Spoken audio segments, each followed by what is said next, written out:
సమస్య లేదు.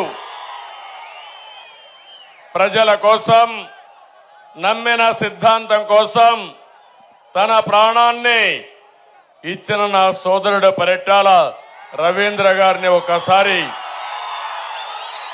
స్మరించుకుంటూ ఆయన అనుబంధాన్ని ఒకసారి గుర్తు చేసుకుంటూ ఈ సభ మొదలు పెడుతున్నాను. తమ్ముళ్ళు, ఒక విషయం, మంచి మధ్యాహ్నం ఎవరు ఈ సాహసం చెయ్యరు. అయితే నేను ఈ సాహసం ఎందుకు చేశానంటే, మధ్యాహ్నం కూడా మీటింగ్లు ఎందుకు పెట్టానంటే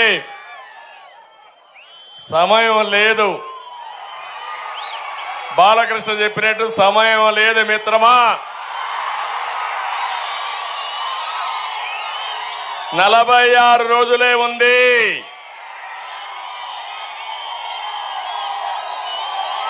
ఈ 46 రోజుల్లో మీరంతా ఈ రాష్ట్రాన్ని కాపాడే బాధ్యత మీ భుజస్కంధాల పైన పెట్టుకోవాలి. సిద్ధమా అని మిమ్మల్ని అడుగుతున్నా. నిన్ననే పలమనేరులో నేను ప్రారంభించాను ప్రజాగళం. నగరికి వెళ్ళాను, మదనపల్లికి వచ్చాను, ఈరోజు ఇక్కడికి వచ్చాను.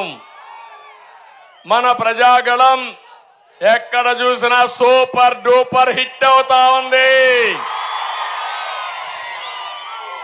మనమంతా సిద్ధం. ఎక్కడ చూసినా ఫ్లాప్ షో అయిపోయింది. నేను అడుగుతున్నా జగన్మోహన్ రెడ్డి, వైఎస్ఆర్ కాంగ్రెస్ నాయకుల్ని, ఒక్కసారి రండి, రాప్తాడులో మీటింగ్ పెట్టండి. ఈ ఎండలో మీటింగ్ పెట్టి మీ కార్యకర్త కూలి జనాలు ఒక్కరోజు ఉంటే, ఒక్క నిమిషం ఉంటే అప్పుడు ఆలోచిద్దాం మీ కథ అంతా. డబ్బులిచ్చి, తాగించి, బస్సులు పెట్టి, బిర్యానీలు ఇచ్చి అయినా మనుషులు రావడం లేదు. ఏం తమ్ముళ్ళు, అయిపోయింది.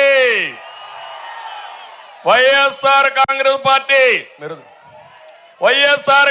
పార్టీ ఒక ఫ్లాప్ షో. అవునా కాదా? అందుకే నేను మిమ్మల్ని అందరినీ కోరుతున్నా, ఈరోజు వచ్చే ఎన్నికలు రాష్ట్రానికి అత్యంత కీలకం. అందుకే 3 పార్టీలు కలిసి బరిలోకొచ్చాం.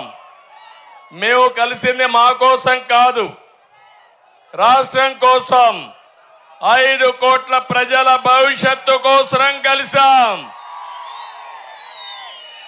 దెబ్బతిన్న రైతాంగం కోసం, మీ బిడ్డల ఉద్యోగాల కోసం కలిసి అడుగులేస్తున్నాం. మహిళల రక్షణ కోసం, బడుగు బలహీన వర్గాల ఆత్మ గౌరవం కోసం కలిసి బరిలోకి దిగాం. విధ్వంసమైన రాష్ట్రాన్ని పునర్నిర్మాణం కోసం మాకు మద్దతు ఇమ్మని మిమ్మల్ని అందరినీ కోరుతున్నా. ప్రజాగళాన్ని నిపించడానికి నేను మీ ముందుకు వచ్చాను. మీ ఉత్సాహం చూశాను. ప్రజా ప్రభుత్వం కోసం ప్రతి ఒక్కరూ ముందుకు రావాల్సిందిగా ఈ రాప్తాడు ద్వారా రాష్ట్ర ప్రజానికానికి విజ్ఞప్తి చేస్తున్నా.